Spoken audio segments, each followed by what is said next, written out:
What's going on, everybody? Welcome to another episode of the Touchdown with Doug Smith. As I bring you one of the best NFL draft series on the internet, I got a long snapper. He's probably one of the best, if not the best, long snapper in college football. Absolute sniper with the skill set that he brings, and any NFL team that takes and grabs him, it will be an absolute blessing for them.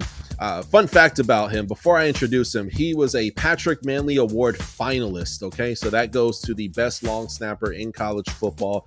He's an all Big Ten honoree, first team, and then Big Ten Distinguished Scholar 2024, two-time academic, all Big Ten honoree, appeared in 53 games as the team's long snapper. So he's not new to this. He is true to this.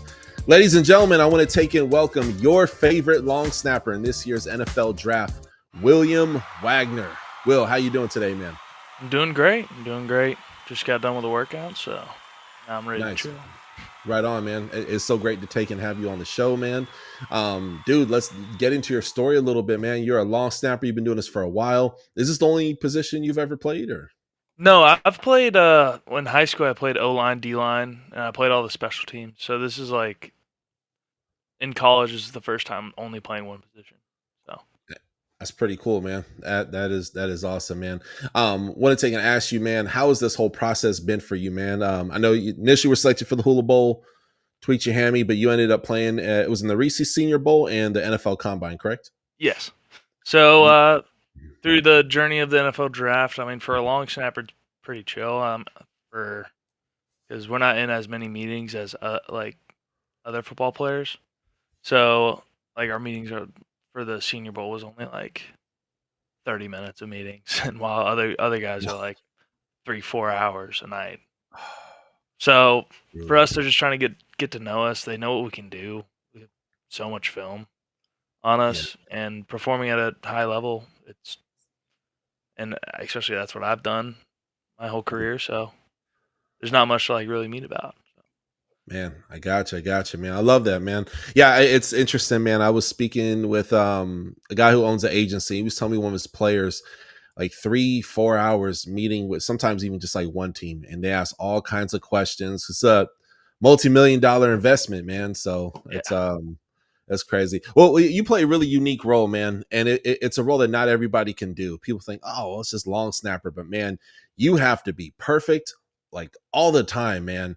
There's a lot that goes into it, how you spiral the ball, weather. Talk to me about some of the work you've been putting in this off season to make sure you're staying sharp to get ready. So the biggest thing between like college and pro is that the snapper always blocks. And the biggest thing with that is how fast you can transition and also like take a hip and push the guy out. And that's one of the biggest things that I've been working on. So the transition time is from like when the ball leaves your hands to having your head up. Uh-huh. So I mean that's the biggest thing for like a college snapper going into the pros. Yeah, it's I love one of that, the hardest things. Yeah, you're a pretty big guy, man. You're like a 6'2", 240, 235 about. Yeah, around there. Yeah. Okay, awesome, man. Yeah, you're a pretty big guy, man. That's pretty sweet. Man, how do you I've always loved learning about how do you get ready for game day. My next question for you regarding that is how do you study like opposing punt rush schemes, and how do you adjust to your protection calls? So usually I'll look at like 25 and N to R on the minus side. I'll look at like what kind of rushes do they do on like 4th and 1 and 5, or like 4th and 5 and 10, and then 4th and 10 plus. And I'll see like what are their tendencies, who's their rush guy, who should I be concerned about if I'm going to block this rush guy, and what does he do? So like, is he gonna try and pin my arm after I snap, or is he gonna try and swim me or something like that? And then I'll also go from like 25 to 50, and then 50 plus, just to see like what's their tendencies. And like usually when you get into like the 45 to 45 range, once it's like 4th and 6 and lower, they'll just be in like a return look. So it's more of I'm gonna snap, pick a guy, and then go try and get the returner. Man, love that, man. How do you typically adapt to your technique based on coaching changes or even scheme differences. You talked about like the guy like pinning your arm and stuff like that. Like, how do you adapt to that? How do you adapt? Well, depends on like who you're going to, because if you know a guy's gonna try and like swipe your hand, pin your hand, you have to like bring your arm back and Yeah. around, and just grab the guy and then pin his hip. Okay. So it just Man. depends. It's also like like where in relation you are to the guy. So Yeah. Love it, that, man. it's Love that. it's all muscle memory, which is the biggest thing. Yeah, man. You have a lot of it, man. You're pretty much perfect across the board, man. It's pretty amazing. How do you stay, mentally focused, man? I remember I watched it was the Commanders playoff game, and I forgot what the kicker's name was, skipping by me now, but he was kept combing his hair.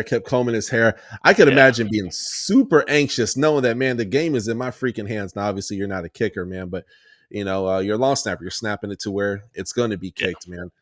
How do you stay calm? How do you stay cool? How do you stay collected, man? Usually it's just breathing right. Like while you're on the bench, the defense is out. I'm just gonna like be on the sideline breathing. I mean, you can't be locked in the whole game Yeah, because it's like being a sniper in the military. yeah, You're only gonna have like a minute of action, yeah. or it could be longer, and then you're waiting for like 24 hours for that perfect shot. So it's honestly being like a sniper. Man, that's funny. I did a thumbnail for this episode. I put long snap and sniper. I put that in there, Yeah, so it's funny you throw that out there. Cool. yeah. That's awesome, man. What's the most challenging situation that you came across, man, as a long snapper? Like, how did you handle that? Most challenging situation? Well, I tore my ACL in 2022, and that was definitely the most like adversity I've been through in my life. And Yeah, coming through that, there's two ways to look at it. It's either a challenge or a threat. yeah, You need to look at it that way. Are you gonna like hide, or are you gonna take on the challenge? And then taking on that challenge of the ACL reconstruction, I mean, it really helped me like grow. So I think that's my biggest like challenge I've been through. man. Gotcha, man. Well, when you were going through that, man, did you have any doubt of like, man, my football career might be over? Or Oh, of course. Especially in like the first like the week after, I was like, my football career could be over. But then man, once I got that reconstruction and I got like the go ahead to come back and play, yeah. that's where I was like, all right, I'm gonna put everything into this. Yeah, absolutely, man. You're highly decorated, man. Heavily relied on, man. Obviously, 2023 was a massive year because you guys won the national championship, man. Walk me through, man. What was that feeling like? Did you party all night afterwards? Like, what was that whole experience like for you? Well, actually, the bars closed at 12, so we couldn't go party all night. Uh, but it was surreal. I grew up watching almost every national championship, and Yeah, being in that situation, it was a very surreal moment. And like I always get nervous like in the locker room, like before games, where you're like almost shaking to a point. But then yeah. once you like go down that tunnel, especially at Michigan, and you see the fans, all the nervousness goes away. And because at that That's point you're locked in, you yeah, got to perform. yeah, It's a do or die moment. yeah. Love that, man. Love that. Yeah, Michigan fan. I'm more of a fan of probably players at this point in my life. I've team hopped. I'm like, I just Yeah. love college football, But Michigan probably got the best fans, man. You guys are awesome. You know how to party. Not like crazy about the team, but not too crazy like a Philadelphia Eagles fan. Like you guys are pretty cool. Do you have any stories about any like wild fans or interactions or anything like that? Or Oh, yeah, I do. Uh, all right. Michigan State 2021. okay, I'm sitting on the bench. This is like my first time really being like playing in front of people. Well, kinda like in like really enemy territory. yeah. Well, I'm just sitting on the bench and all I hear is like my last name's Wagner, and all I hear is "Hey Wags, hey Wag." I'm like, I do know some people at Michigan State. I wonder if Yeah. you're one of them. I look back and there's like 70-year-old man and he's flipping Uh, me off. I was just like, oh my god, okay. And I had to go out and snap a punt snap too, like yeah. in 30 seconds. and I just couldn't stop laughing. Yeah. What's another one? Nebraska has the nicest fans ever, honestly. They I'd come agree with up that. Yeah, they're pretty cool. they are the nicest fans because even after we beat them in 2021 at the Hmm. night game and it was really close, they Yeah. came up and wanted pictures of us, like the Yeah. opposing team, even after we just beat them. So Yeah. That's uh, cool. that's a crazy interaction that you wouldn't think would happen. Yeah. That's pretty neat. That's pretty neat. Yeah, that's interesting. That 7-year-old man. With the internet, people Yeah. know like every freaking player on the roster. It's almost scary how much that they know, especially with the internet. When I was younger, like we have football cards. I'm 36, so Yeah. we had the internet, but it wasn't like we didn't have like all these tools like Wikipedia and stuff like that where you could just look up the whole roster and where they went to school, what their hobbies are. Oh, let me see what their Facebook is or Instagram. It's completely different, man. What are some hobbies, man, you do outside of football, man? And So, where are you from originally as well, too? I'm from Alpharetta, Georgia. So, Okay.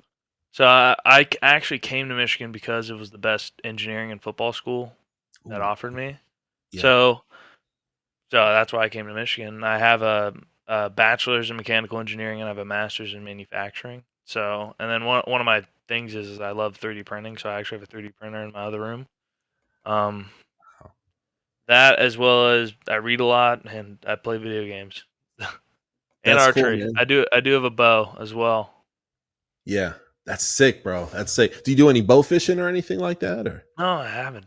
I haven't done any yeah, bow fishing, but like that, whenever someone grants me the opportunity to go fishing with them, I will. So, that's pretty cool, man. What's the coolest thing you made with your 3D printer? a little like disc gun where you can like Uh, shoot it.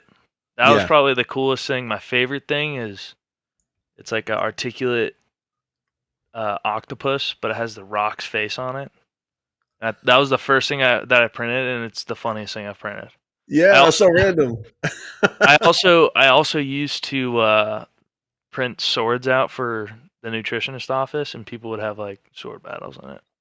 That So is cool. I like styrofoam swords or no, they were like the hard PLA. So like if that actually hit Mhm. you, it kind of hurt. Oh, okay, gotcha. But people Yes. but people were having like sword battles. That's probably my Okay. favorite thing. I got you. I got you. That's awesome, man. Very cool. Very cool. The NFL draft now, it's actually less than a month away, man. What are you currently working on, man? Getting ready for draft day. Just being as consistent as I can, being the most ready I can to go into OTAs and rookie mini Yeah. camps. Um, but that's pretty much it, and just snapping a ball real well. Yeah.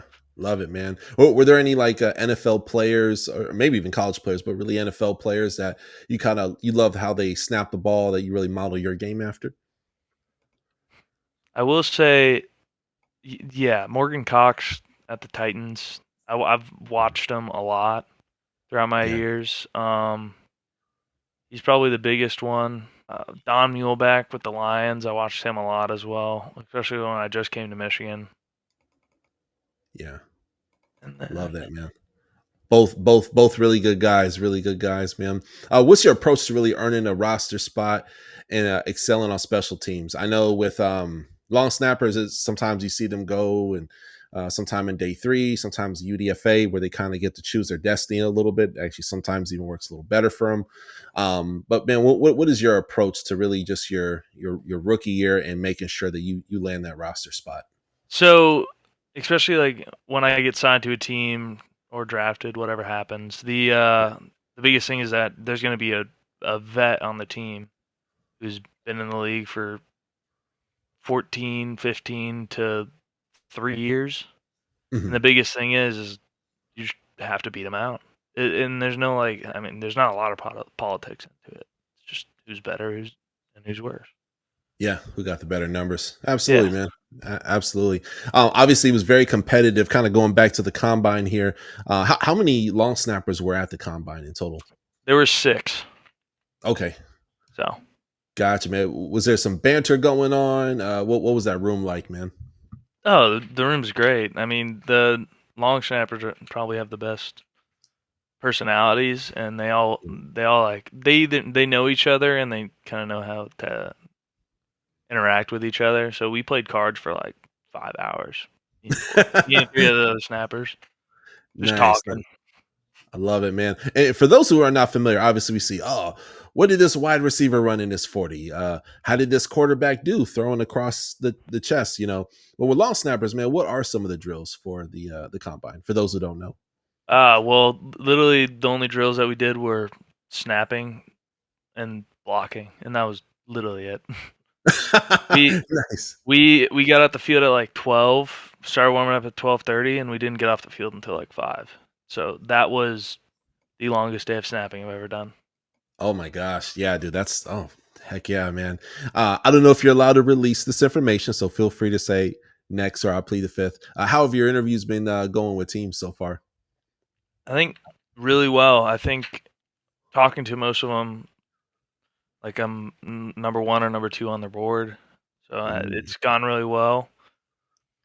And yeah, I mean, I'm a good person, so they should go pretty well, I guess.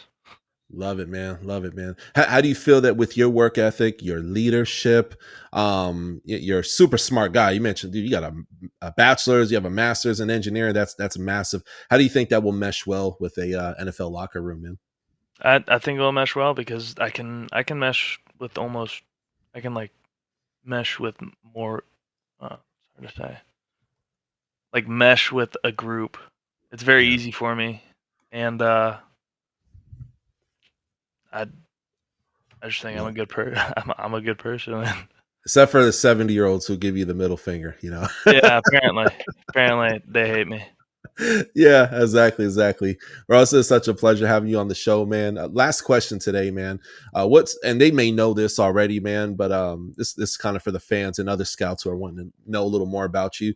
What's something that you want NFL teams to know about you that perhaps they may not know already? What sets me apart from other snappers is that I've done pro style in college, so I know the way around it. I know the way around like the scheme, and I just need to get that muscle memory back.